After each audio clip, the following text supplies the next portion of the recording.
This is a CC Radio podcast. Welcome to the Countdown Movie and TV Reviews podcast. This is our feature review for you. We're going to do a Netflix show called, what? The Dark Crystal. Age of Resistance. My name is Paul. And my name is Wayne. This week then, as Wayne has said, we're switching to TV because there wasn't much out in the cinema that had any broad appeal. Full disclosure. Go ahead. We were going to do The Kitchen. Yeah, Paul said, yo, man, we got to do The Kitchen. And I saw the trailer. I said, yeah, I'll see you do The Kitchen. That'd be cool. Looks all right. Yeah, it's like maybe set it off, but for a modern age. Normal age. Modern age. Modern age, sure. Yeah, okay. Yeah, and Paul went to see it. I did not because... I saw it blind, had no idea of the reviews, and came out there going, ooh. Really piece of shit then, was it? I'm like, what else is out this week? Really? So bad that you don't even want to talk about it? Well, no. Because he spent the time to watch it, right? Yes. And then it's like, we'll talk about it on a future top 10 last 10. And maybe on the worst 10 films of the year list. But today, it is TV, it is Dark Crystal, it is a throwback to our youth, as well as trying to welcome in the youth of today, which is a difficult juggling act, but Netflix have tried to pull it off. Have they succeeded? We shall Listen on. soon find out. It's a fantasy adventure series developed by Jeffrey Addis and Will Matthews and directed by Louis Leterrier. Does that name ring a bell? Yes, it does. And I keep remembering, what the hell did he do? Louis Leterrier. He was... Sure. No, I'm just making shit up. What did he do? He did Now You See Me. Yes! That's what it was! I liked that movie despite it being shit. That one was okay. But he also did the Clash of the Titans remake. Fuck. Where he pretty much shat all over our fantasy youth. Yeah. Well. And he did more recently Grimsby with Mark Strong and Sacha Baron I never saw that one. Did you see it? Absolutely. Is it balls? Pants. Really? It looked shit. It really looked shit. So I was a bit worried when I saw his name pop up in the credits, but we'll get to what I thought of his direction as we proceed. It has one of the most maddest ensemble voice casts ever. Now, have you done any research on this? I have. I know the main three. The main three are Taron Egerton, Anna Taylor-Joy, and Natalie Emmanuel from Game of Thrones. For those, Missandei? Missandei, yes. Yes. She's awesome. And then a whole host of who's who. Jason Isaac, Mark Hamill, Keegan-Michael Key, Simon Pegg, Alicia Vikander, Andy Samberg, Helena Bonham Carter. You're shitting me. It goes on and on. I didn't know that. It's mad. And you won't... we'll play a little guessing game later so you can pick the voices for who's who. It's 10 episodes. They're all between 46 and 61 minutes long. Wayne Bloody and I long. will not be reviewing the entire show because it only came out 2 days ago as of recording. I've seen 3 episodes. Wayne's seen about 2.5. Yeah. So there'll be no spoilers beyond the end of episode 3. So you may listen safely, but we're not going to do a spoiler section. We're just going to get into it. So if you haven't seen this at all and want to keep it purely for your discovery, then maybe switch off now. Wayne, what's it about? If you haven't seen the original 1982 Dark Crystal, I shall tell you my memories of that film, despite me being 7. Okay, it was a fantasy movie with puppets, puppets every damn where. Okay, some puppets look like elves with snouts called gelflings, and other puppets look like nasty ass, rotten looking condors with beaks and scratchy voices. I also love vultures. So did I. Vulture is good, not bad. You know what? Yeah, vultures is what it is. And then they're the bad guys. They call it Skeksis. And then there's this thing called the Shard, which is really important for some reason. And then I can't remember the rest because I was 7.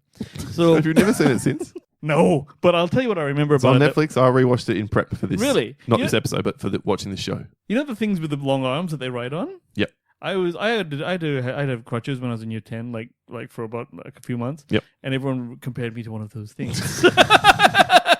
Cocaine's a hell of a drug. I know. So that's what I remember about this show. Now, this show here is a prequel to that Dark Crystal movie. Okay? Said about 100 years before. 100 years before. So where everything was like, there's very few gelfling in the original movie. This one, they're everywhere. There's tons of them. And it's a really nice, bright, wicked area. And it's sweet. And there's these 3 gelflings, Ryan, Bria, and Deet, and they set out to save their world, which is called Thra, having learned the terrible secret of their rulers, the Skeksis, which you know by the original movie are actually the bad guys. But in this thing, they don't know they're the bad guys. They think they're all good and royalty and shit. So big battle scenes, jaw-dropping fantasy scenes. Yeah, that's what it's basically about. It is the prequel to what happened. Fair enough. And as therefore mentioned, it is trying to capture both people of your and I's age and ilk who have a nostalgia boner for this kind of thing. Yes.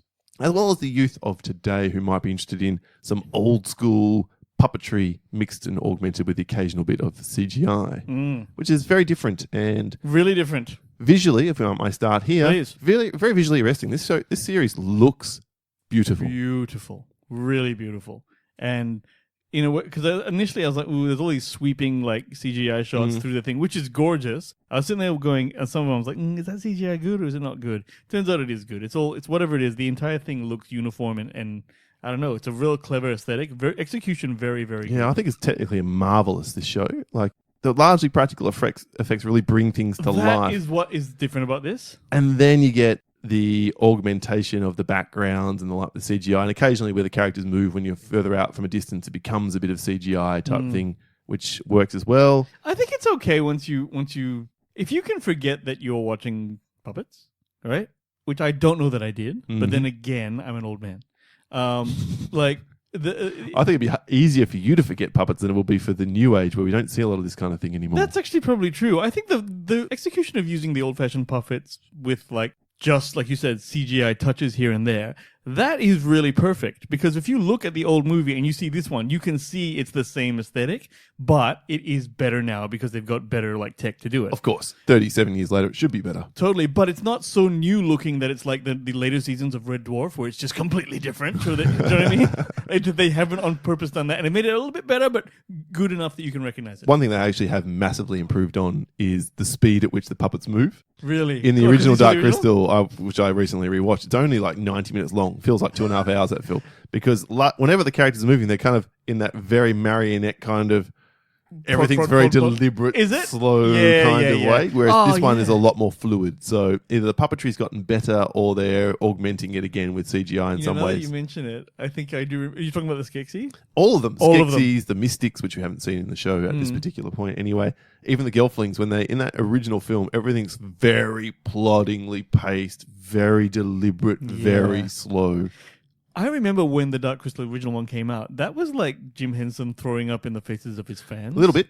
Because it was like all these, from the Muppets, where he's like, da-da-da-da-da, all these happy ass things. All of a sudden it's like, here's some rotten fucking bird cunts. You know, like. It's not sure that word was mentioned. But like, now you're seeing all this like horrible version of Muppets. So I guess it obviously resonated. So it was a big hit back then, right? It was a hit. It turned a lot of people off, though, for how dark it is. And I guess that's a point to make about this series as well. Yes. It's showing signs that it could be very dark. And of course, to get where the film starts, things are going to have to go ultra dark. Now, question for you. Is it a kid show? Well, we had this debate with my 6-year-old, not with my 6-year-old, but about my 6-year-old, my partner and I. I was like, should she watch it? By the end of the second episode, I decided probably not. No, I think... And mostly because it's too boring. Agree. That's good. For her, for a 6-year-old, too boring. Now, Wayne, where is your intellect at, and how do you think this is in terms of interest levels? Okay, look, if you like the original one, there's a good chance you will like this one. Exactly, yep. However, if you're like me and the world has crushed your childlike innocence, right, you may not give a fuck. This show, the dark things that it goes to are probably too dark for, and I have no idea because I don't have kids and I don't have kids and shit. So, but like I probably wouldn't show it to if I had a really young niece, like 4-year-old niece. No, definitely not. I wouldn't do that, even though it's puppets. Hey, because they actually, there's a bit of Game of Thrones-y dispatching of characters here and there. Not, it's nowhere near Game of Thrones level. Yeah, it's not. Maybe it will become that way. Well, no titties and dragons, hopefully, but yeah. Please, and in that order, please. Well, but I would say this: the first episode, fuck me, that took a long time. I was just going, this is. You were really relying on me continuing to be impressed with the graphics, which I was for a long time. But I was like, this is a real like meandering kind of episode, and I got a bit fucking bored. I gotta tell you. Yeah, I can't argue too hard against that. I think I'm more engaged than you are, but absolutely, it's a slow build. And yeah, it is a slow build, and there's no getting around the sameness of the character design. As beautiful as it is, there's, I don't know, the puppet things, even the Gelflings more than anyone, look to me to be a bit, I know that's how they look, but they look rubbery to me. And there's like soulless eyes. They're still puppets. I know. We're not in an uncanny valley situation where they're too realistic. But I still think there's a lot more emotion going on in the puppet faces than there were in The Lion King, for example. Oh yeah, but I like that better. What? No. You know what it is? It's hard to tell the puppet characters apart. I had a little bit of that problem. I had a little bit of that going on. Not for me. Really? Yeah. Yeah. So Deet is... Some are chicks. She's a greenish, huge skin because she lives underground. And Bria is from the ruling class, and so it's all about how shiny her hair is. Which is the one with the wings? I mean, they've all going. Okay, but the one that flies. Okay. Bria. I don't know if they all fly or the royalty flies or all the girls fly. I'm not sure. That, the dudes. Maybe all the girls. We don't have fly. wings. We're boys. Yeah, so yeah. I think it is because the female guard in the Skeksis castle, she also flew. So. Oh. So you're right. It's all the girls fly, the boys don't. Well, that's what's weird. This is like I was going. The Skeksis have the Gelflings as actual army. That's their army. Well, that's probably the most interesting thing for me is how different this world is than what it ends up in the movie. That at this point, the Gelflings, as ruled by their upper class, are telling the masses that Skeksis are good and benevolent and they protect us. I'm not quite sure how, but that's the message. Because they don't look like they're good guys. No, of course not. But then we shouldn't judge a book by its cover. Yeah, but these people are all like basically Scandinavians. That's what's happening in this world. And then you've got these like vulture asses that are all black and purple. Okay, so they just and they look like they're rotting and they're falling. They look apart. like they're rotting. Rotting things typically are not things you go. Oh, they're good, but still, I know. So that's the interesting sort of politics side of it, and that's what it's called the Age of Resistance, and that's what these three characters. Well, where I'm up to, at least one of them has worked out. The other two are on their journey to work out the bad things. Like one has worked out that the world is slowly dying because of what the Skeksis are doing with the Crystal Shard. Yep. And they've corrupted it and are going to start sucking in Gelfling's life force to sustain themselves. Mm-hmm. So the world is now dying, and Orgra has been bamboozled in the most ridiculous way. Somehow go off and explore the cosmos, and she wakes up from after hundreds of years or whatever it is. Lost me a bit there, I must say, that one. I remember her from the original film, so... Okay, see, I've forgotten bugger. I don't remember nothing. Right. And she's the one that has to set everyone on their paths to carve out destiny, and clearly she works out that we can't win at this point. We can only win in the future type thing. That's coming. Okay, I mean... And I'm told, and I did do a little bit of research, that the second half of the show does pick up in pace. That I would hope so. Once all the pieces are in place, that there are some battles and the like, and it becomes a bit more Lord of the Ringing and that type of thing. Although again, I guess it's going to be Gelfling on Gelfling because there's only 10 Skeksis. That's right. It's not this like exactly. It's not an army of Skeksis. Which is kind of more interesting if you ask me. All right. Well, now having said all that, and so I basically agree with you, but I'm more engaged, right? And we both agree on the visual side of being very good. There's a couple of shots which aren't wonderful, but I think Louis Leterrier's direction is pretty good. There's some really nice transition shots. I think there's a couple of excellent camera moves through all the sets that they've constructed practically. I agree. So that part was good. I think the voice performances, particularly from the Skeksis, are all very good. Mm-hmm. There's a lot of emotion and a lot of nuance in there. Sure. Sigourney Weaver doing that narrative. The narration at the start, yep. I thought that was good. I was like, good. Tell me everything I need to know. I don't want you to spend too much time showing me.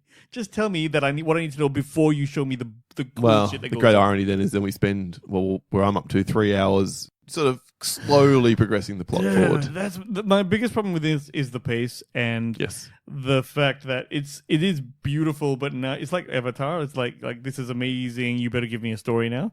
And I, for one, think Avatar did do that. But this one here is still struggling for me. So, are you going to keep watching it? Yes. You are. But here's what I won't do. I won't binge it anymore. I packed 3 episodes into 2 days for this purpose of this recording. I'm going to space it out. I'm not sure my fiance's on board with watching the rest of it. We both fell asleep twice, and I've had to go back and rewatch the episodes. That's full disclosure. It's quite plodding in that, but then I'm also watching it 10 o'clock at night, which I'm not sure is the intention, is the right thing here if you're going to watch anything. I know. It's not. It's definitely not my jam anymore, but if I watch it, it's for nostalgia of okay, what happens now? If you're a fan, absolutely you must check this out. Yeah, and if you're a fan, you're my age, man. There's no way as a kid. If you come into this new and you haven't watched the original, I don't know how this is going to really grab you. Yeah, and I was young when this thing came out too, impressionable. And yeah, I agree that if you've got something invested, then you're more likely to enjoy it. And this is definitely for the fans in that regard. But I'm amazed there aren't any fans left. Well, we're not that old, for fuck's sake. Are we? No. Yeah, okay, maybe not. Average age lifespan suggests that most of the fans of the Dark Crystal are still around. Good point. All right, well, let's wrap it up then with a bit of a guessing game of whose voice is this then, Wayne? Okay. I'm not even sure you got here yet, but the leader of the Stonewood clan is the character named Mordra Farah. It's who Ryan goes to see when he's trying to devolve or deliver the message of the Skeksis having killed. Oh yeah, trying to remember that person's voice. This is right around where you've shut off, I think. Yeah, probably. Any idea? Nah, tell me. Lena Headey. Really? Cersei Lannister's in this? Then who was Mira, the member of the Vart clan who did unfortunately meet her end in the first episode? That one. Sorry, I have no fucking idea what you're talking about. It's Ryan's girlfriend. Oh, I'm going to be lousy at this game. Please tell me who. Alicia Vikander. No way. So I'm saying this is some amazing fucking shit, dude. So these are obviously people that flew in for one episode kind of thing. I guess so, yeah. That's why there's so many. That's cool. Onika. So who was the gypsy type, the Sifa clan, Yeah. who don't do anything except for money. And remember that this is Bria used the potion on her dad or her master and made him forget rather than herself. My issue is I'm trying to remember how the voice timbre sounded. Because I remember it not sparking me at the time. Who? Natalie Dormer. Wow, Game of Thrones up in here, It son. is Game of Thrones. Mark Strong is which one's he? Ryan's father. Oh, I didn't pick that. Oh, okay. So this thing just goes on. Okay, I only picked Taron Egerton, to be honest with you. now let's get these. God. This could be anything because everyone can be I'll give you Awkwafina is the one that was melting, the pustule covered one. Oh, really? That's Benedict Wong is the general. Oh, that's good. Andy Samberg is the conqueror. AKA Okay, the I was heretic. wondering where there was an American in there. Yep. I'm like, what? Keegan Michael Key is the ritual master. Then the big two. Who is the scientist and who is the Chamberlain? No idea. Oh, Jason Isaac is the but I Emperor. know which two you're talking about at least, but I have no idea what the scientist is. A sort of a he was like a complainy kind of like no, who's he? No, I have Mark no idea. Hamill. I should have guessed that. I should have guessed that one. I should have. And how about the Chamberlain? I have no idea. Simon Pegg. See, You that have would be totally lovely. failed. Oh, I'll completely fail. I couldn't remember the damn names. It's just the characters. This thing is boring. This thing is boring, man. Wayne fails the Age of Resistance quiz. Let's find out then his final score and any other thoughts you might have, Wayne. What do you give Dark Crystal Age of Resistance? It's fine. It's gonna get it'll pass. It's a 53. Oh, But jeez. I know it's just because I don't care about it. If you like this shit, Whoa, hold on. many people agree with you. Not about the soundboard. I just you know what? I can tell it's technically good and it probably achieves everything it hits out. 53. But there's no way I'm gonna watch it. I'm just not interested. All right. Well, You know what? I can give you. I can get to a 60. I can get to a in that 60. case, now it's not that different for me. I'm giving it 67. Yeah, but you're a I'm cunt. interested. So I'm an asshole when I score lower. You're I realize the logic here. Logic, If yes. you score higher than me, Paul, you're a cunt. If you score lower than me, Paul, you're a cunt. Since when does anything I say matter? Oh, shit. Yeah, I'm giving 67. I'm intrigued. It could That's go either huge. way. That's actually good It for could go you. either way for me. I think I gave The Boys 75. So The Boys was better in terms of Oh, recent the boys TV is shows. 1,000 times better. No, it was better. But Roughly 1,000 times. this could go down a lot if it doesn't nail the back half. Like I'm putting that on good faith. That's Okay, how all. about this? I actually would probably possibly give it another episode or two, but it needs to suck less directly, like very, very soon. So the best you're getting from Wayne? All right, that is our review of Dark Crystal Age of Resistance. Let us know if we got it right. Beautiful to look at. Let's Beautiful just to let look at. Wayne know because we all know he's the one that's going to. no, beautiful to look at, but you know. Yeah, okay. Right. Well, you can let us know via Twitter at The Countdown PC, on email at thecountdownpodcast@gmail.com, and our Facebook listener community link is in the show notes, and you can even leave comments on the Podbean app if you are so inclined. We'll be back next week with the main review, and of course, the main episodes are out Tuesday, our top 10s where you can get involved in the show there as well. Word. And also check out our Australian home, ccradio.com.au, for the CC Radio Network and other great shows available there, except Comic Confidential, who are finishing up soon and abandoning us to the wilds of podcast land. Really? But then doing something else, right? They are doing something else. The Great Mates show will be in its place. Blomp. That is it. Thank you so much for joining us. My name is Paul. My name is Wayne. And basically, Wayne's entire review can be summarized as... Ballsy. Stupid, but ballsy. You see what happened there, folks, is I cancelled out Paul's stupid sound with a belch of my own. Ironically, that's also... Ballsy. Oh, fuck you. Stupid, I but need ballsy. music when I clean it up, motherfucker. We'll catch you next week. Cheers.